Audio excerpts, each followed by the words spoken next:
ITR भरने के लिए मिलते हैं दो ऑप्शन। रिटर्न फाइल करने से पहले समझे आपके लिए कौन सी टैक्स रिजीम सही इससे बचा सकेंगे। टैक्स साल 2023-24 के लिए 31 जुलाई तक income tax return ITR file करना है। आईटीआर भरने के लिए दो टैक्स रिजीम के ऑप्शन मिलते हैं।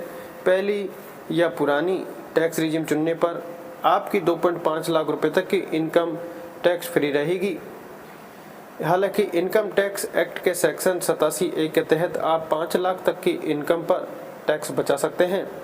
वहीं नई टैक्स रिजीम चुनने पर 3 लाख रुपए तक की इनकम पर टैक्स नहीं देना होगा। इसमें भी इनकम टैक्स एक्ट के सेक्शन 87A के तहत सैलरीड पर्सन 7.5 लाख रुपए तक की इनकम पर और अन्य लोग 7 लाख तक की इनकम पर टैक्स छूट पा सकते हैं।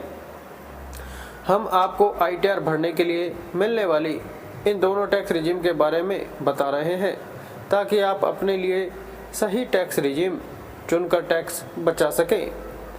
पहले पुरानी टैक्स रिजीम को उदाहरण से समझें। चार्टर्ड अकाउंट सीए के अनुसार मान लीजिए अगर किसी की सालाना इनकम 5 लाख रुपए है, पुराने टैक्स रिजीम में 2.5 लाख रुपए तक की इनकम टैक्स फ्री है। ऐसे में बचे हुए 2.5 लाख रुपए पर उस व्यक्ति पर 5% के हिसाब से टैक्स की देनदारी बनेगी, यानी उसे 12,500 रुपये टैक्स चुकाना होगा। पर सरकार इस टैक्स को इनकम टैक्स एक्ट के सेक्शन 87A के तहत माफ़ कर देती है।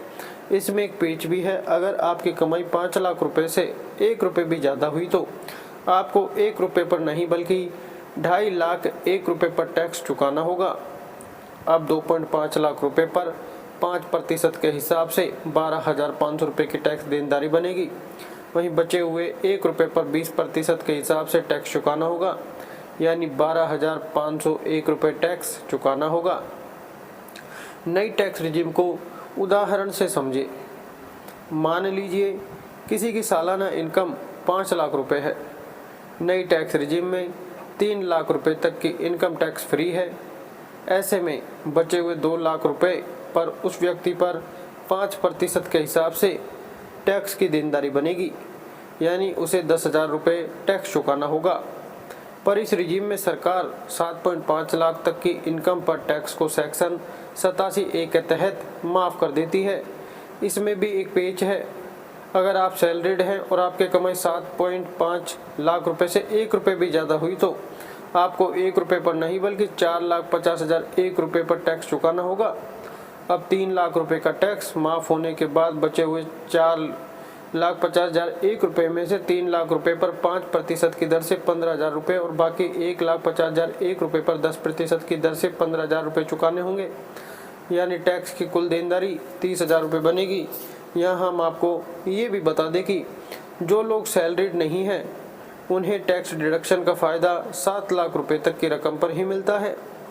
नए टैक्स सिस्टम में सैलरीड लोगों को 50,000 रुपये का स्टैंडर्ड डिडक्शन का फ़ायदा अलग से मिलता है, इसलिए उनकी 7.5 लाख रुपए तक की इनकम टैक्स फ्री हो जाती है। आपके लिए कौन सी टैक्स रिजीम सही रहेगी?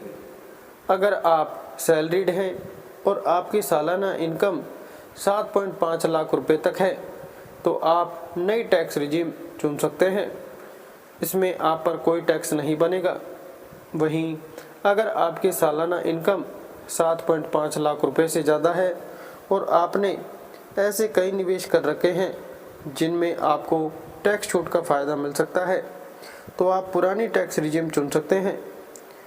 इसके अलावा इनकम टैक्स डिपार्टमेंट की ऑफिशियल साइट पर इनकम टैक्स कैलकुलेट दिया गया है।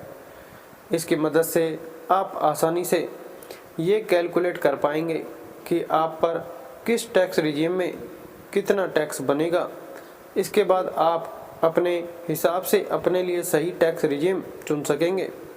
इसके अलावा आप सीए की मदद भी ले सकते हैं। जी हाँ दोस्तों, यह है थी आईटीआर फाइल की संपूर्ण लेटेस्ट अपडेट और ऐसी और अपडेट्स के लिए और नीचे दिए गए subject online earning, share market, income tax, personal finance, digital marketing इत्यादि की नॉलेज टिप्स एडवाइस के लिए, लेटेस्ट अपडेट्स के लिए, अच्छी न्यूज़ के लिए जी हाँ दोस्तों चैनल को सब्सक्राइब करके बेल आइकन जरूर दबाएं।